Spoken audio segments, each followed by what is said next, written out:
Chers amis d'Erich Clair, je suis très heureux de vous retrouver en compagnie de Catherine Barraud. La tradition des coups de midi d'Erich Clair qui ont été inaugurés par Jacques de Decker il y a plus de 20 ans maintenant, est chaque année d'accueillir le ou la lauréate d'un des plus importants prix littéraires de Belgique francophone, de la Fédération Wallonie-Bruxelles, qui est le prix Rossel. Et donc j'ai grand bonheur à accueillir Catherine Barraud, qui a obtenu pour le roman La confiture de mort, le prix Rossel le plus prestigieux des prix littéraires, dans la pire des circonstances, puisque le livre est sorti à la Foire du Livre de Bruxelles en 2020, la Foire du Livre qui, comme vous en souvenez, a été la dernière manifestation publique avant le déclenchement des confinements, avant l'expansion de la pandémie dont nous sommes encore aujourd'hui les victimes. Et par ailleurs, le prix Rossel a été attribué également dans cette année très très difficile, précédé suivi d'un accident aux éditions Weyrich, qui est l'éditeur du roman, un incident qui est comme une fatalité supplémentaire. C'est l'incendie des dépôts de l'ensemble des collections de l'éditeur Olivier Weyrich dans les Ardennes belges, et Olivier Weyrich que nous saluons ici parce qu'il mène un travail tout à fait exceptionnel d'édition, un travail exceptionnel d'édition de littérature francophone belge. Et ma première question, Catherine Barraud, ne portera pas sur vous, oui, mais sur Olivier Weyrich et sur les éditions Weyrich. Vous avez un premier livre qui a été publié, L'Escalier, en 2016, chez Olivier Weyrich. Oui. Auparavant, deux autres livres dont on parlera peut-être brièvement. Mais première question, qu'est-ce qu'on pourrait dire de cette maison d'édition Olivier Weyrich et de la collection Plume du Coq à travers votre expérience? D'accord, donc c'est au moment où je voulais publier L'Escalier, effectivement, que j'ai recontacté Christian Liebens, qui est je ne sais pas comment on dit, le directeur de la collection, voilà. Et qui l'a créé aussi d'ailleurs. Voilà, et que j'avais rencontré, et voilà, c'est quelque chose qui m'émeut particulièrement avec Alain Bertrand. Ouais. Je les avais rencontrés, on s'était vraiment entendus comme larrons en foire, on avait bu Orval ou Rochefort selon les préférences de chacun, et malheureusement voilà, Alain Bertrand est décédé brutalement ensuite, et puis j'ai publié les deux premiers livres alors ailleurs, je ne sais pas, j'étais un peu peut-être un peu choquée par ce qui s'était passé, et puis j'ai recontacté Christian Liebens pour L'Escalier. Il était toujours chez Weyrich, toujours à la collection Plume du Coq, et voilà, c'est comme ça que mon contact s'est fait avec cet éditeur qui a le mérite de m'avoir publié, oui. De m'avoir édité, donc voilà, je trouve ça très chouette.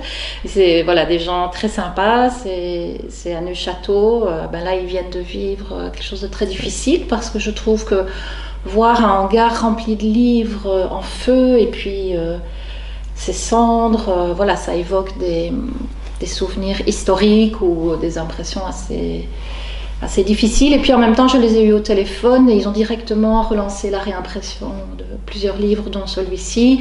Voilà, ils sont très vitalisants, très dynamiques, et les choses vont rentrer dans l'ordre. Mais j'imagine que pour eux, sur place, il a dû y avoir quand même un choc assez important avec cet incendie, oui.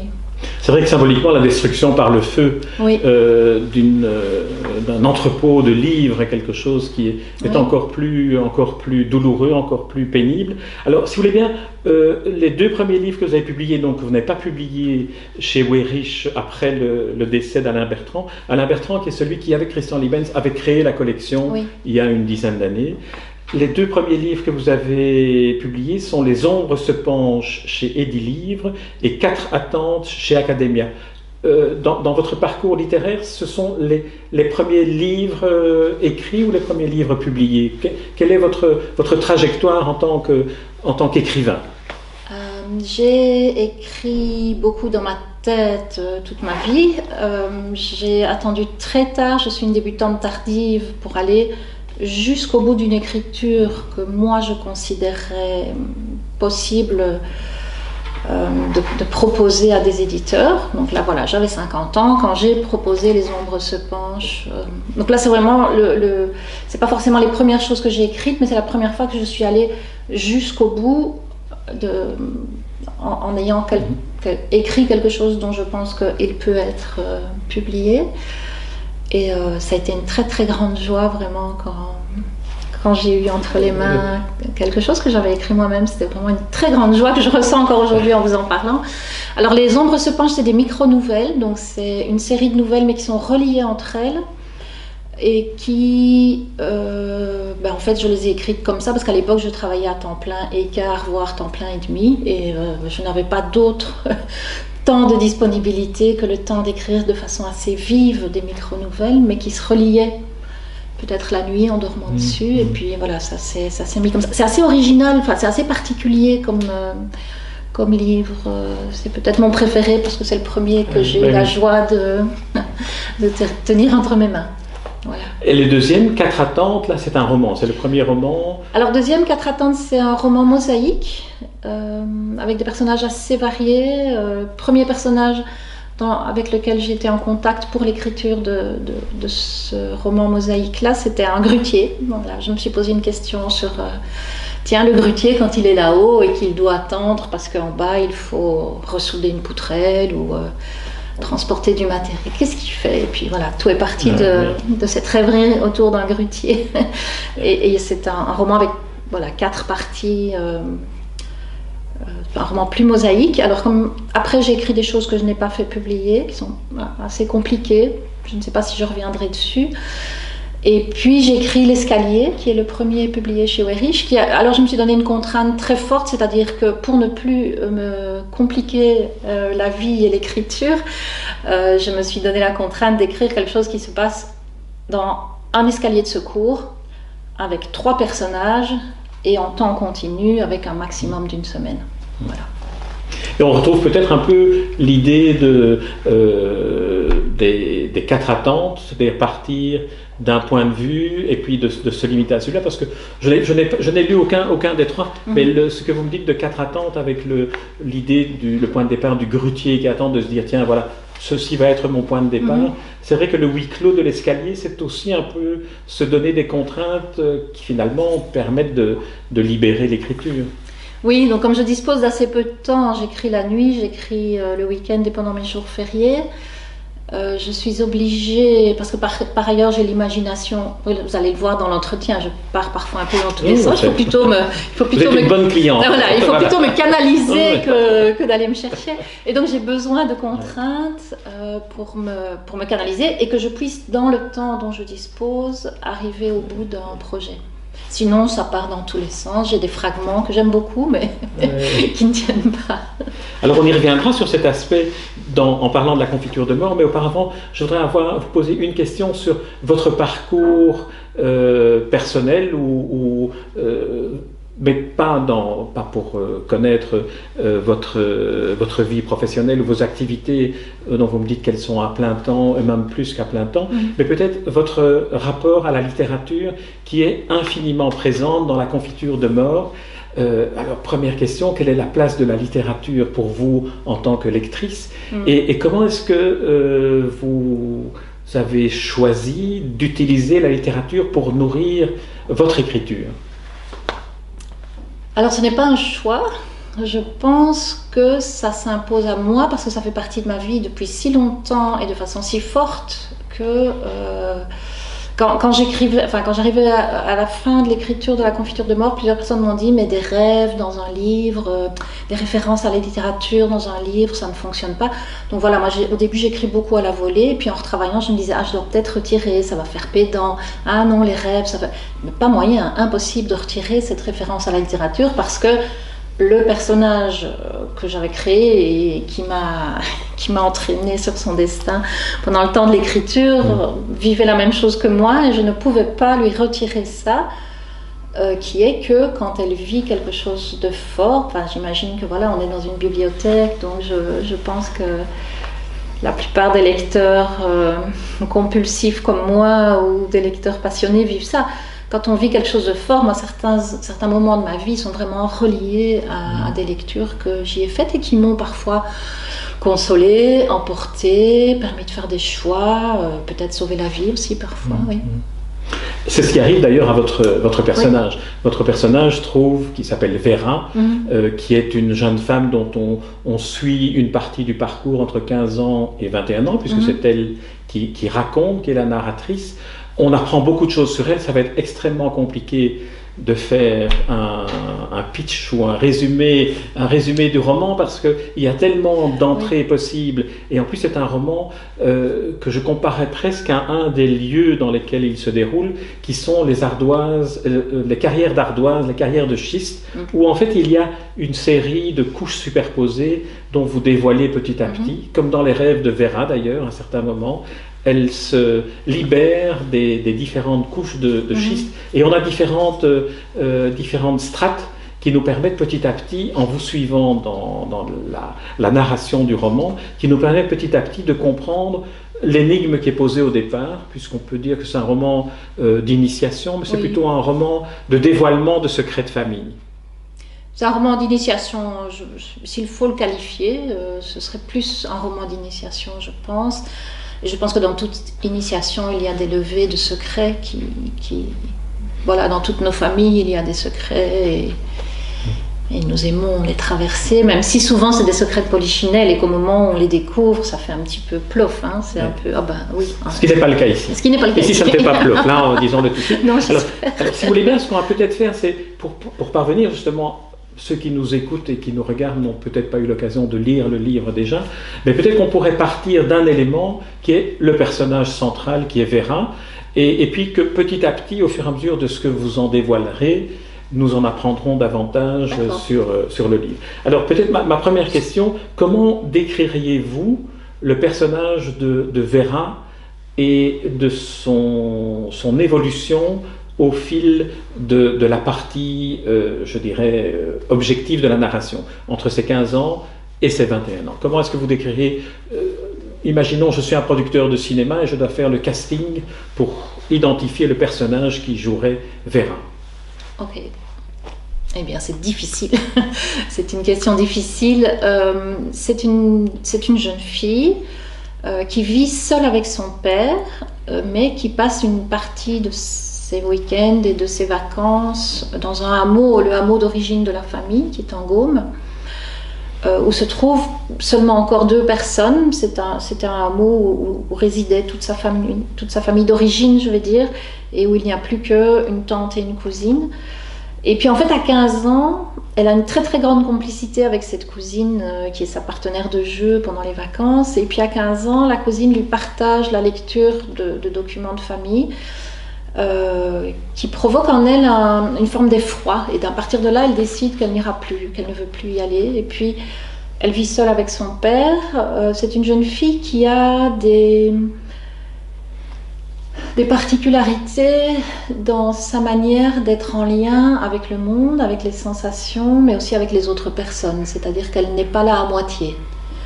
Elle n'arrive pas. Et elle constate, et elle fait le constat que dans la vie sociale, parfois on doit être là à moitié parce qu'on doit prendre certains rôles, certaines postures, ne pas voir ce qu'on voit. Et puis elle n'y arrive pas. Elle voit ce qu'elle voit, elle ne peut pas faire semblant de ne pas voir ce qu'il y a autour d'elle. Et elle ne peut pas être là à moitié. Ça lui joue des tours dans sa scolarité, dans ses amitiés, etc. Et elle est très très très attachée à son père. Et puis elle va perdre son père d'une façon assez brutale. Elle lui avait promis de retourner au hameau d'origine de la famille. Et à la fois dans la souffrance de la perte de son père et prise par la promesse de devoir retourner là où elle ne voulait plus aller, voilà, elle va se débattre avec ça. Elle va poser des actes qui paraissent apparemment assez fous, mais qui sont tout à fait logiques dans sa tête à elle. Et puis on va être embarqué dans comment est-ce qu'elle va faire, elle, pour s'adapter à quelque chose à quoi elle ne voulait pas s'adapter, pour devenir elle-même et puis s'intégrer, retrouver des sensations d'enfance, cette relation avec sa cousine, mais aller quand même vers sa propre vie sans être prisonnière. On appartient tous à des lieux, à des relations, à des systèmes, et on doit tous choisir comment on va faire avec ça. Alors, je vais revenir sur différents éléments que vous avez indiqués. Le personnage principal s'appelle Vera, c'est la narratrice. Son père, auquel elle est très attachée, s'appelle Renaud Bayard. Il est avocat, il est spécialiste de la défense des droits de l'homme, des droits humains, comme on dit maintenant.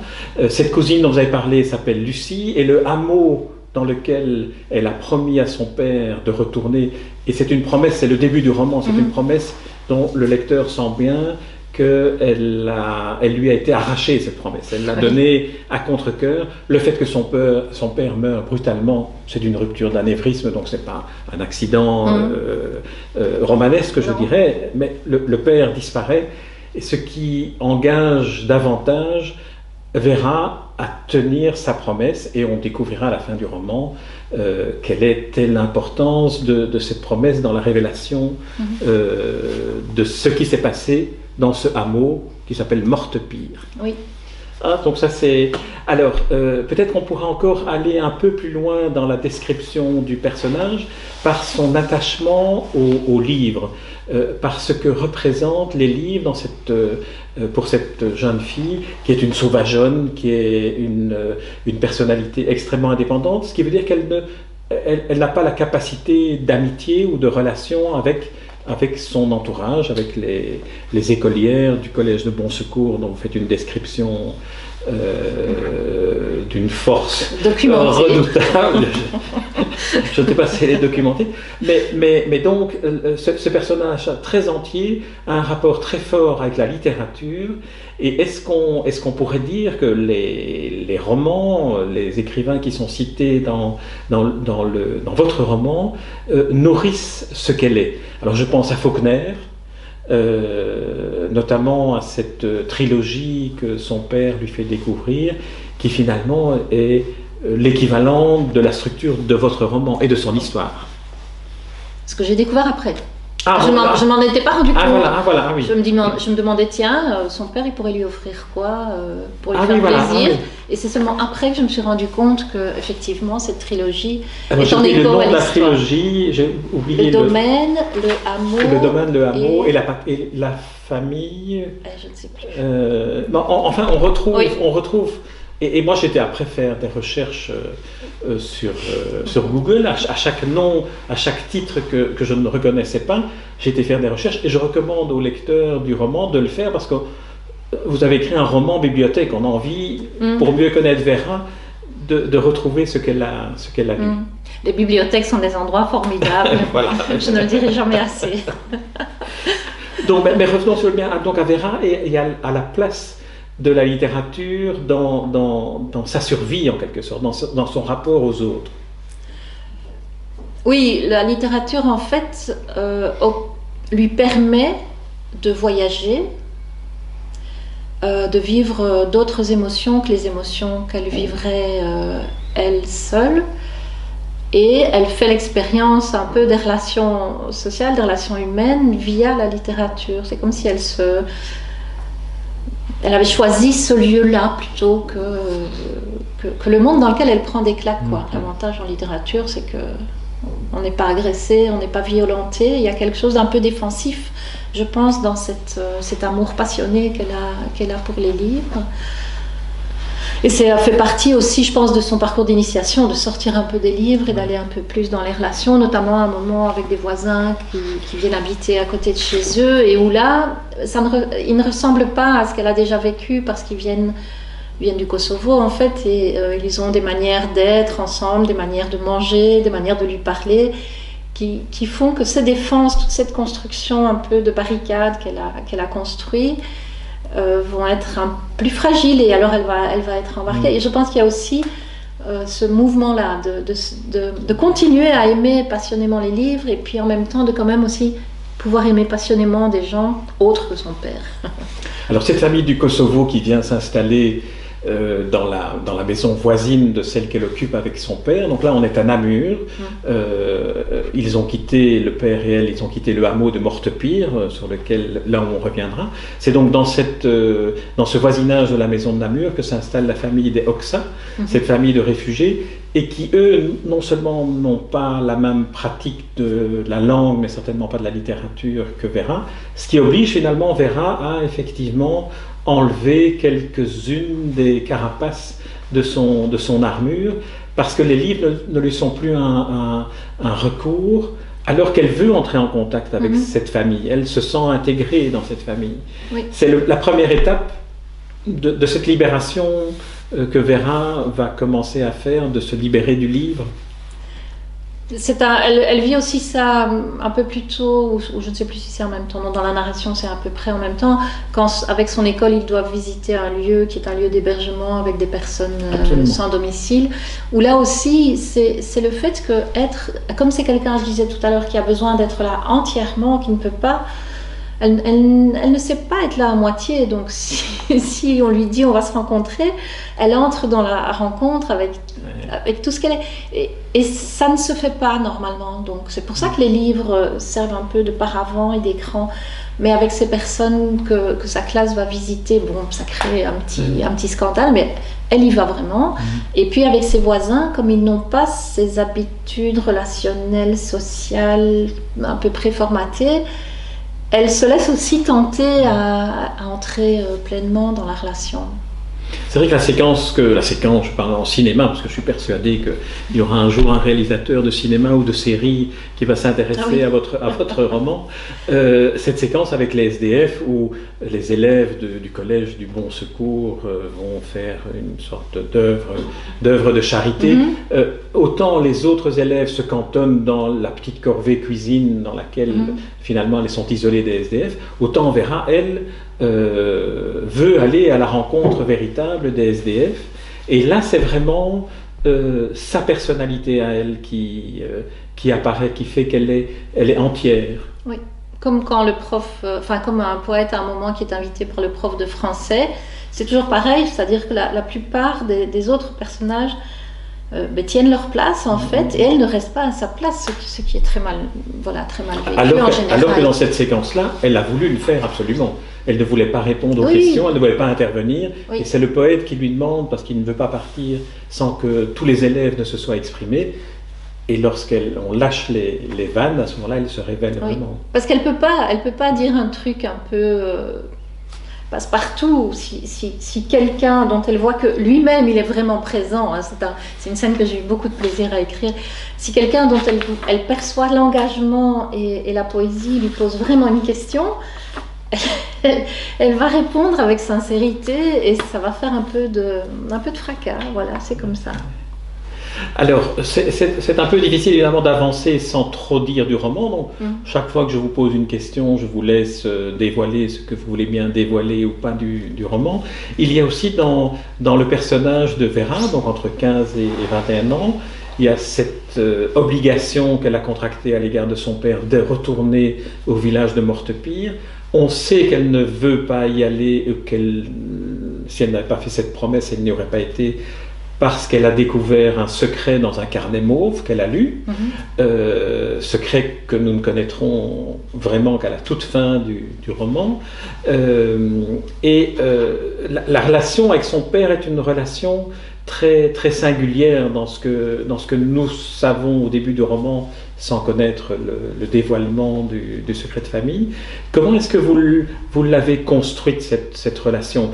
Une autre manière de poser la question serait de vous demander, en tant que romancière, vous partez du personnage, comme pour La Tante du Grutier, vous partez de Vera, et puis vous vous laissez conduire, ou bien est-ce que vous avez déjà une idée précise de la succession des événements? Pas du tout. Alors là, moi, je démarre toujours l'écriture sur quelque chose qui est suffisamment fort pour me mobiliser à cette longue épreuve de travail, qui est avec beaucoup de plaisir, mais quand même, voilà. Ici, c'était vraiment des sensations, c'était autour du personnage de Vera, il y avait ce rêve qu'elle fait à un moment avec des sangliers dans la forêt. Et puis, il y avait ce personnage. Je la voyais sauvageonne, alors voilà, je la laissais être sauvageonne, puis je me demandais comment elle pouvait vivre, et puis voilà, elle était seule avec son père, et pour moi c'était un peu difficile parce que je n'ai pas eu un père très proche ni très aimant, il est décédé au mois de juin, Voilà, je n'ai pas du tout pu nouer une relation d'intimité, de proximité avec mon père. Et donc, quand ce personnage a commencé à montrer à quel point elle était proche de son père, je pense que le moment qui a marqué le type de relation qu'elle a avec son père, c'est le moment où il doit signer un bulletin scolaire et en fait il lui met la main sur l'épaule tout en signant un bulletin scolaire et elle a l'impression que c'est elle qui le signe. Et j'aimais vraiment beaucoup ce côté un peu fusionnel au niveau physique sans qu'il soit absolument en aucun cas malsain. Parce que souvent quand on imagine une jeune fille qui vit seule avec son père, on imagine vite qu'il y aura ou trop de proximité, ou peut-être même quelque chose de malsain, voire un risque d'abus au niveau sexuel, des choses de cet ordre-là. Enfin, c'est des imaginaires qui viennent assez vite. Et j'aimais beaucoup, pour moi comme romancière, qui n'ai pas vécu du tout une relation ni aimante, ni bienveillante, ni même proche avec mon père, c'était vraiment un grand plaisir de la laisser décrire comment c'était avec son père. Donc c'est un peu comme si moi j'avais vécu à travers l'écriture aussi quelque chose que je n'ai pas connu, que je ne connaîtrai jamais. Enfin, il y a quelque chose de ça aussi. Alors après, certains personnages, par contre, ils me prennent par la main aussi et ils veulent aller dans des endroits où je ne voudrais pas qu'ils aillent parce que j'ai pas envie d'écrire ça et ils me laissent pas le choix. Donc, mais l'énigme, la résolution du secret, vous l'aviez dès le départ? Non. Ah, non plus. Donc ce que Vera découvre dans le carnet à la toute fin du roman en le lisant une deuxième fois, est apparu. C'est apparu en l'écrivant. Par les personnages qui m'ont imposé ça. Enfin, au départ, c'est vraiment important pour moi de donner corps et vie à des personnages qui soient vraiment... J'en rêve, hein. Enfin, c'est parfois une épreuve pour ma famille quand je suis en période d'écriture parce que c'est assez fort. Et vraiment, il y a un moment du roman où je voulais pas que ça se passe comme ça, j'avais pas envie d'écrire ça, et je l'ai écrit quand même parce que j'ai de la loyauté à mes personnages. Une fois que je les ai fait, même des gens que je n'aime pas. Dans le roman, il y a un personnage que je n'aime pas, mais j'ai de la loyauté, je dois bien le faire. Alors, on va revenir à l'importance de la littérature à l'intérieur du roman, mais cette fois-ci peut-être par un autre biais qui n'est pas de faire mention des auteurs que Vera lit, des textes, des poèmes qu'elle aime bien réciter, des vers qui balisent un peu sa compréhension du monde et des contacts avec les autres. Il y a aussi dans votre manière d'écrire, vous avez évoqué les rêves. On pourrait dire que le carnet, on va en lire le contenu tel quel. Il y a différents niveaux d'écriture dans votre roman. L'écriture du rêve est une écriture beaucoup plus lyrique qui libère vraiment l'expression du rêve. L'écriture de ce que la jeune fille, de la manière dont elle raconte les relations avec les autres, est très dans le caractère de Vera. C'est très sec, très violent, très brut de décoffrage, je veux dire. Et alors il y a aussi cette autre partie où c'est une jeune fille, donc elle est aussi à un moment donné de votre récit préoccupée par l'éveil de la sexualité. Et au moment où elle rencontre celui qui va devenir son amant, son amoureux, son grand amour, qui s'appelle Mats, qui est un Danois, on trouve là une autre manière aussi on a l'impression qu'elle écrit différemment, comme si l'écriture du jeu, au fur et à mesure où le roman avance, prenait une autre forme. Est-ce que c'est un sentiment que vous avez ressenti, ou est-ce que c'est délibérément que vous avez travaillé le style? Alors, je ne suis pas de ces écrivains qui ont une volonté anticipée. Ce que je sais, c'est que mon style n'est pas stable. Vous évoquiez Faulkner tout à l'heure. Oui. Faulkner, vous lisez n'importe quoi, vous commencez n'importe où, vous lisez 3 lignes, c'est Faulkner. Enfin, voilà, il a un style, même quand lui aussi, il a des romans chorales comme ça, où c'est différents narrateurs, quand même c'est Faulkner. Je sais que mon style n'est pas stable, parce que mon style découle des sensations, des émotions, des pensées et du moment de vie des personnages. Et ça m'a longtemps empêché d'écrire parce que je croyais qu'il fallait d'abord que j'ai un style avant d'écrire. Et en fait, le premier recueil de micro-nouvelles, Les ombres se penchent, m'a fait voir que quelque chose d'un style, mais d'un style à couleurs multiples, existe, même si ce n'est pas ce style typique. J'adore Marguerite Duras, j'adore les deux Marguerites, hein, Marguerite Yourcenar, Marguerite Duras, avec des styles différents, mais de nouveau un style. Et chaque fois un style adapté à ce qu'elle raconte. Oui, mais qui est stable aussi, qui est stable d'un livre à l'autre, qui est stable. Et puis voilà, je me suis dit peut-être que mon style à moi, c'est d'avoir un style qui est polychrome et attaché au moment de vie. Mais surtout, c'est très important pour moi dans ce que j'écris, et probablement que ça tient à ça aussi, le fait que Vera, en tant que narratrice, a un style qui change. C'est très important pour moi. Vous parliez de cinéma tout à l'heure. Le cinéma, c'est très visuel, mais moi, j'ai besoin des autres sens. Donc du toucher, des odeurs, des sensations corporelles dans le mouvement. Et forcément, le style va bouger avec ça. On parlait de Faulkner, mais Vera et vous-même donc citez aussi Flannery O'Connor, qui elle est un peu dans la multiplicité des styles, dans le lyrisme gothique du sud américain, de ces écrivains du sud. Donc c'est un peu, disons, dans le sud de la Belgique, vous reconstituez le sud des États-Unis par le style. Et... Il y a vraiment des écrivains que j'admire, comme les deux Marguerite, Pierre Michon. Faulkner, et puis il y a des écrivains dont j'ai un immense plaisir à lire, comme Flannery O'Connor ou d'autres. C'est celle que vous citez en tout cas, et qui est celle qui ressemble peut-être le plus à notamment la manière dont vous racontez les rêves, parce que vous avez parlé un peu d'autres styles. Alors il y a par exemple un des premiers rêves que raconte Vera, et alors dans votre choix du fil narratif, le lecteur passe tout d'un coup dans le rêve, et il faut quelques paragraphes avant qu'ils se disent, mais oui, c'est vrai, je suis maintenant dans le rêve de Vera. Il y a un rêve où elle est en train de chevaucher des sangliers qui traversent la forêt, et on a l'impression que l'écriture, la seule écriture possible pour raconter ce type de traversée très dangereuse de la forêt ardennaise. Oui. Donc ce n'est pas des choix, je ne choisis pas d'écrire ça comme ça, c'est que cette scène-là s'impose, et je n'ai que ce style-là pour la raconter, parce que c'est le style qui colle à la scène. Alors qu'avant, je pensais que pour être écrivain, il fallait avoir un style, une intention, réaliser son intention avec son style. Et voilà, je suis entrée dedans autrement. Peut-être que pour être écrivain, il ne faut pas vouloir être écrivain. Oui, c'est ça. Voilà, il faut peut-être se laisser aller. Alors, un autre élément, si vous voulez bien, qui appartient aussi à peut-être moins à votre style qu'à vos choix de narration, c'est la partie symbolique.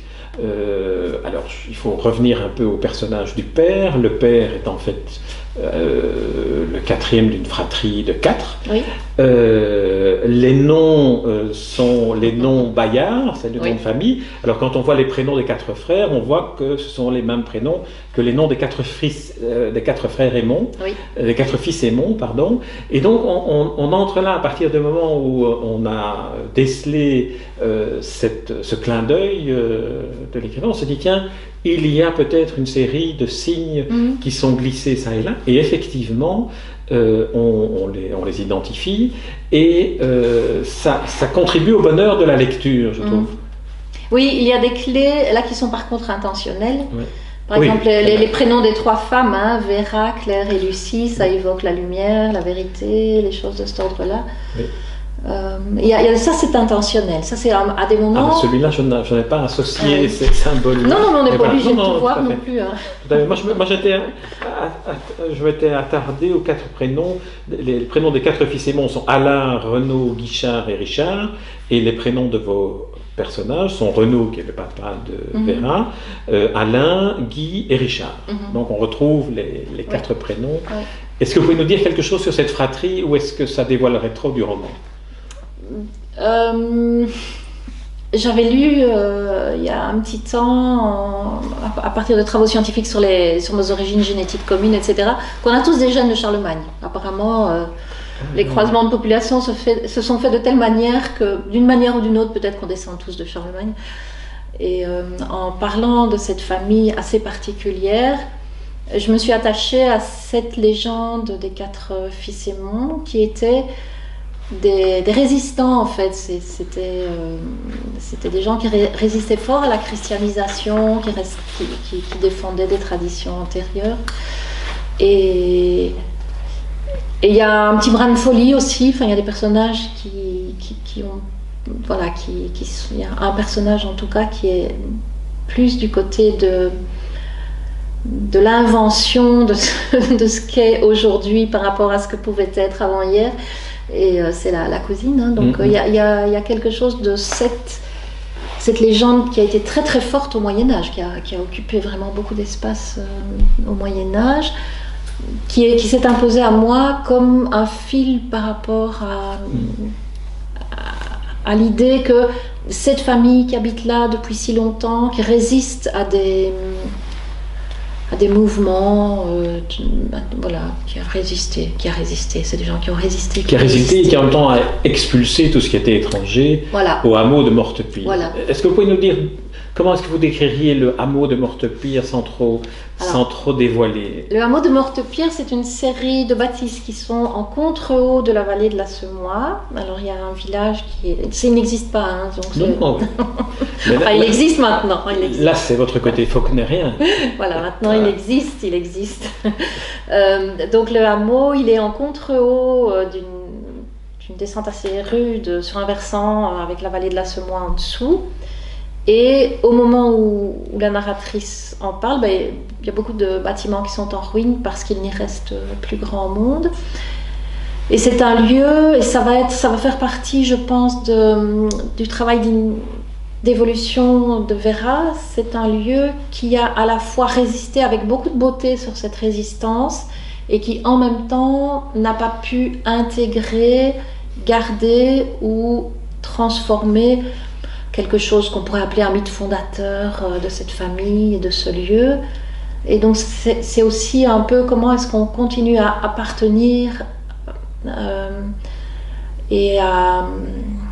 mais à transformer en même temps, à rester à être loyal, à appartenir, mais en même temps ne pas devenir rigide et ne pas exclure, enfin, quelque chose de ce mouvement-là. Est-ce qu'on pourrait dire, et c'est en vous écoutant maintenant que je vais mettre l'hypothèse, est-ce qu'on pourrait dire que Mortepire est finalement donc, ce lieu qui est isolé, qui ne veut pas du monde extérieur, qui veut rester dans son entre-soi?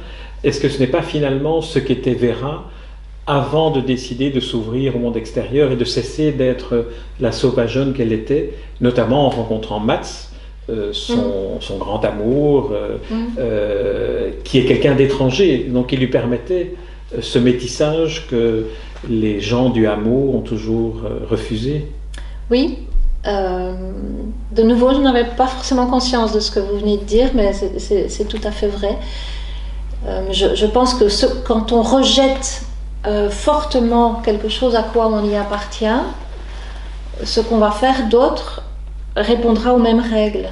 Je pense que si on rejette, et parfois avec beaucoup de bonnes raisons de le faire, mais si on rejette absolument quelque chose à quoi on appartenait, je pense que ce qu'on va construire continuera à être un peu la même chose mais ailleurs.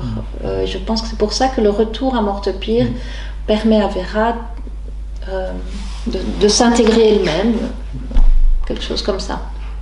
Alors ma dernière question, parce qu'on approche à la fin de cet entretien, et sans dévoiler le roman, il y a une dimension qui est très très forte et très puissante dans la manière dont vous écrivez, qui est la capacité que vous avez de dire un lieu, de le faire ressentir. Ce lieu, c'est Namur, c'est cette région de la Gaume, des Ardennes. Quelle est votre méthode pour travailler? Est-ce que, par exemple, les odeurs sont très présentes, les odeurs des carrières de schiste? On a l'impression qu'on est entré dans les mines de schiste avec ceux qui, à un moment donné, s'y trouvent. D'où vient cette manière d'écrire qui est à la fois très, je dirais, très techniquement conforme à ce qu'on peut imaginer être cette atmosphère, cette géographie-là, et votre manière lyrique en même temps de l'écrire? Je baigne dedans, donc je ne sais pas comment ça fonctionne. Ce que je sais, c'est que j'ai besoin d'un ancrage dans un lieu, sinon de nouveau je pars un peu dans tous les sens. Voilà. Même si ce lieu et inventer. J'ai quand même besoin d'un ancrage, sinon je partirais dans tous les sens. Et j'ai besoin des sens. Vous parliez de cinéma, vraiment, moi j'ai besoin de sensations qu'on ne peut pas trouver au cinéma. Au cinéma, on n'a pas ça. Et je me dis, la littérature, et puis il y a ce noir et blanc quand on lit, je sais pas vous, mais moi quand je lis, récemment je m'en suis rendu compte, j'adore que ce soit des lettres noires sur un papier blanc. Parce que c'est peu de choses par rapport à cette explosion qu'on a aujourd'hui sur les écrans, enfin sur toutes sortes d'écrans, dans la rue, partout. Alors que c'est l'objet le plus multimédia qui soit et le plus multisensoriel. Voilà, et donc qu'il y ait un feu d'artifice sensoriel avec juste ces signes noirs qui apparaissent sur un fond blanc. J'adore le recevoir quand je suis lectrice, parce que je reste une lectrice boulimique, mais en l'écrivant aussi, il y a un très grand plaisir, vraiment. En tout cas, à cet égard aussi, il y a des pages qui sont absolument merveilleuses dans le roman. La confiture de mort, je ne vous ai pas dit, et nous ne dirons pas ce qu'est la confiture de mort, parce que vous devez le découvrir dans le roman, mais c'est assez exceptionnel, et ça donne vraiment envie d'y goûter d'ailleurs aussi. Alors, la confiture de mort, le 4e livre et le 3e roman de Catherine Barraud, puisque le premier était un recueil de nouvelles, la confiture de mort, paru chez Weyrich dans la collection Plume du Coq, qui est un livre que je vous recommande de lire, toutes affaires cessantes. Allez dans la bibliothèque ou dans les librairies, elles sont ouvertes, et le titre du livre est La confiture de mort. Merci Catherine Barraud. Merci à vous. Merci.